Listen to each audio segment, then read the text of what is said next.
എൻ്റെ പേര് ദീപ, ദേവഗിരി ഇടവകയിൽ നിന്ന് വരുന്നു. ഞങ്ങൾ 2021 മുതൽ ഇവിടെ വരുന്ന ആളാണ്. അപ്പോൾ 1.5 വയസ്സുള്ള എൻ്റെ മോന് വേണ്ടിയിട്ടാണ് ആദ്യത്തെ സാക്ഷ്യം പറയുന്നത്. അപ്പോൾ ഇവന് ഉണ്ടായി കഴിഞ്ഞ അന്ന് മുതൽ തന്നെ അലർജിയാണ്, പൊടി അലർജിയാണ്, തണുപ്പ് അലർജിയാണ്. അപ്പോൾ ഇവിടെ 1 ഡേ കൺവെൻഷൻ വന്ന് തിരിച്ചു പോയി കഴിഞ്ഞാൽ ഉറപ്പാണ് പിറ്റേ ദിവസം ഹോസ്പിറ്റലിൽ പോകണം, ഡോക്ടറെ കാണിക്കണം, അല്ലെങ്കിൽ മരുന്ന് കൊടുക്കണം. ഇതായിരുന്നു അവസ്ഥ. അങ്ങനെ അവസാനം ഈ മാർച്ച് ഏപ്രിൽ മാസങ്ങളിൽ ആ അലർജി കൂടി ഒരു ശ്വാസമുട്ട് പോലെയൊക്കെ വന്നു. മെയ് മാസത്തിൽ 3ാമത് കടലുണ്ടി ബൈബിൾ കൺവെൻഷൻ ഇവിടെ വന്ന അവസാനത്തെ ദിവസം അച്ഛൻ വിളിച്ചു പറഞ്ഞു, അലർജി ഉള്ളവർ പ്രാർത്ഥിച്ചോ, കർത്താവ് സൗഖ്യം തരുന്നുണ്ടെന്ന്. ഞാൻ നന്നായിട്ട് പ്രാർത്ഥിച്ചു. അതിനുശേഷം 2 ദിവസം കഴിഞ്ഞപ്പോൾ നല്ല പനി വന്നു, പക്ഷേ ശ്വാസമുട്ടോ അലർജിയോ ഒന്നുമില്ല. ഞങ്ങൾ അത് കഴിഞ്ഞ് ഇടുക്കി വരെ യാത്ര ചെയ്തു.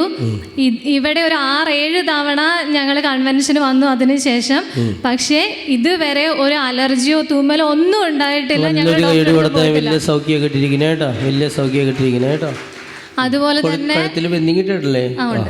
അതുപോലെ തന്നെ കൺവെൻഷന് വന്നപ്പോൾ അച്ഛൻ പറഞ്ഞിട്ടുണ്ടായിരുന്നു, കിണറിൽ പാമ്പിനെ കാണുന്ന വീട്ടുകാർ കിണറിൽ വെഞ്ചരിച്ച് ഉപ്പിട്ട് പ്രാർത്ഥിക്കണമെന്ന്.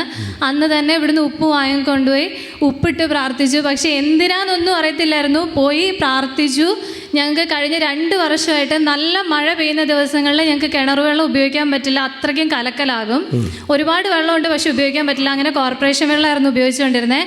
ഈ വർഷം കിണറിൽ ഒരു കലക്കലും ഇല്ല, ഞങ്ങൾ ആ വെള്ളം തന്നെയാണ് ഉപയോഗിച്ചത്. നന്ദി പറയാ. കണ്ടോ, അത് വലിയൊരു അത്ഭുതമാണ് കേട്ടോ. നല്ല മഴ പെയ്യുമ്പോൾ ചില വീട് കിണറ്റിലുള്ള പ്രശ്നമാണ്, നല്ല മഴ പെയ്യുമ്പോൾ അത് കലങ്ങും, അത് പിന്നെ ഉപയോഗിക്കാൻ പറ്റില്ല. അങ്ങനെ ഒരു പ്രതിഭാസം, അതൊരു പൈശാചിക പീടിയാണ്. അത് വിട്ടുപോയി വെഞ്ചരിച്ച് ഉപ്പിട്ടപ്പോൾ. ഇത്രയും അനുഗ്രഹങ്ങൾ തന്ന മാതാവിനും ഈശോയ്ക്കും നന്ദി പറയാം കേട്ടോ.